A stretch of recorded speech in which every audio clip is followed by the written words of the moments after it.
ఆ రోజు స్టార్ట్ అయిందండి తన ఇంటి పేరు కోసం చేసే ఈ యుద్ధం.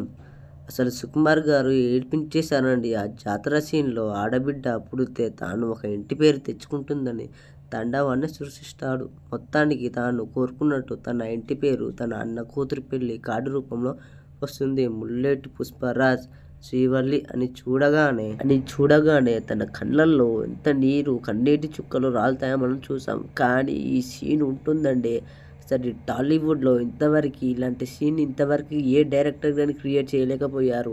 ఆ సీన్‌లో అల్లు అర్జున్ చేసే యాక్టింగ్ ఒక తాండవమే అసలు. తాను కోల్పోయిన తన ఇంటి పేరు ఎవరైతే తనని బాధపెట్టారో వారే తీసుకొచ్చి తన చేతిలో పెట్టగానే వచ్చే ప్రతి ఒక్క కన్నీటి చుక్క అసలు ప్రతి ఆడియన్స్‌కి ఏడిపించేశారండి.